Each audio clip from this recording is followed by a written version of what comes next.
Bonsoir. Ce soir, c'est Mamie qui raconte l'histoire d'une vieille légende mexicaine. Il y a très longtemps au Mexique régnait Moctezuma, l'empereur des Aztèques.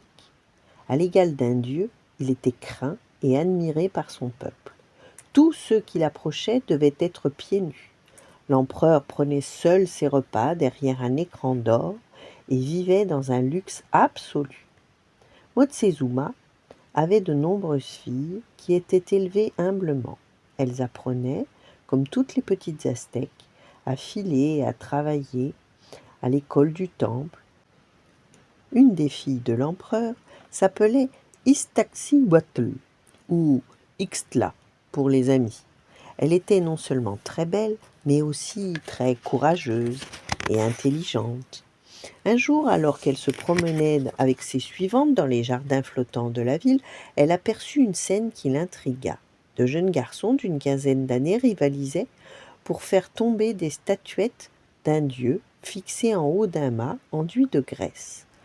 Tous glissaient de manière ridicule, sauf un. Ce garçon réussit à faire basculer la statue qui tomba alors aux pieds d'Ixtla. Sans un mot, les jeunes gens se contemplèrent, fascinés. Il n'avait que 13 ans, mais elle sentit son cœur palpiter comme celui d'un colibri. Lui n'était qu'un apprenti guerrier. Comment avait-il osé regarder la fille de l'empereur?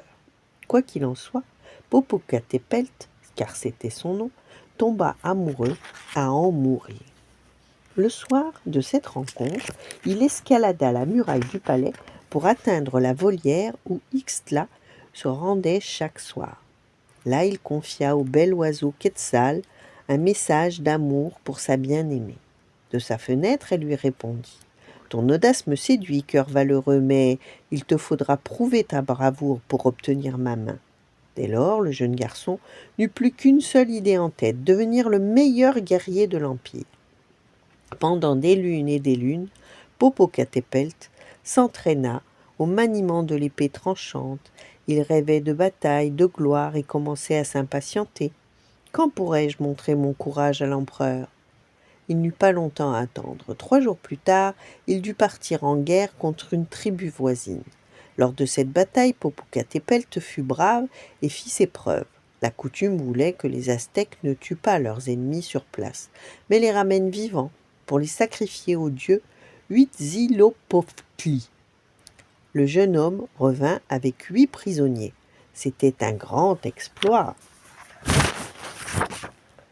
Comme il l'espérait, l'empereur le distingua. Il fut nommé guerrier jaguar.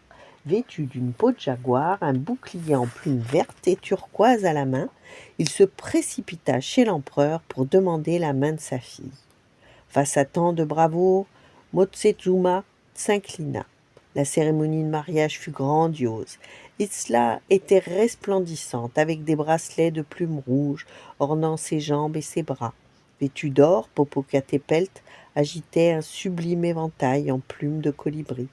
La marieuse cousit la tunique de Popocatépetl à celle de la blouse d'Ixtla, comme le voulait la tradition. Pour sceller leur union, les époux burent tous deux du chocolat dans des coupes en or. Cependant, cette joie fut de courte durée. À peine quelques jours après le mariage, les ennemis envahirent le pays. Ils pillèrent sans pitié les villages et menaçaient d'envahir la capitale, Tenochtitlan. Le roi rassembla tous ses guerriers. Popocatépetl répondit bien sûr à l'appel. Ixtla le laissa partir, le cœur lourd. « Mon amour, lui dit-elle, lorsqu'il lui fit ses adieux, j'ai reçu de mauvais présages et je tremble pour ta vie. » Elle alla prier la déesse de l'amour.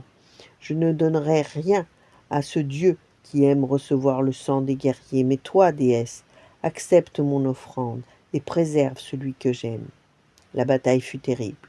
Au son des tambours, les guerriers luttaient au corps à corps en poussant des cris effrayants. Popocatépetl, en première ligne, sauva bien des vies par son habileté et son courage. Grâce à lui, l'armée de l'empereur prit le dessus. Quand les ennemis se virent vaincus, ils cherchèrent à se venger. La nuit de la défaite, plusieurs d'entre eux se déguisèrent en aztèques afin d'entrer dans Tenochtitlan. Ces traîtres se prétendirent les messagers de l'armée aztèque et annoncèrent à tous que Popocatépetl était mort au combat. La rumeur se répandit à toute vitesse dans la nuit, et au petit matin, la princesse entendit les pleurs et les clameurs des habitants. Tous se désespéraient d'avoir perdu le plus valeureux guerrier de la cité. Alors, la princesse se rendit au grand temple. Elle demanda à ses suivantes de la laisser seule pour prier les dieux, et du haut de 1000 marches du temple, elle se jeta dans le vide, sans un seul cri. Le lendemain matin, l'armée revint victorieuse dans la cité. Popocatépetl fut accueilli comme un héros revenu du pays des morts. En apprenant le suicide d'Ixtla, sa douleur fut plus immense que toutes les joies qu'il avait connues. En silence, il retira sa parure de plume et posa son bouclier. Il ne versa pas une larme en découvrant le corps de sa bien-aimée. Il la prit dans ses bras et s'enfonça avec elle dans la nuit, une torche à la main. Popocatépetl ne reparut pas, mais au petit matin, les habitants de Tenochtitlan découvrirent sur leur terre 2 montagnes immenses, apparues dans la nuit. L'une avait la forme d'une femme couchée sur le côté, l'autre ressemblait à un guerrier agenouillé. Au cœur de la foule qui contemplait le phénomène, s'éleva une voix d'enfant. « Regardez, l'une des montagnes fume et crache le feu. » Depuis ce temps-là, Popocatépetl, dont le nom signifie la montagne qui fume, laisse parfois éclater sa tristesse en gerbes de feu. Au fil du temps, Iztaccíhuatl, qui signifie belle endormie, s'est recouverte de neige éternelle. Mais aujourd'hui encore, les habitants de Mexico, l'ancienne Tenochtitlan, contemplent toujours avec émotion ces 2 majestueuses montagnes, à jamais inséparables. La princesse endormie sous le regard protecteur du guerrier son époux. Voilà, bonne nuit, faites de beaux rêves et à demain.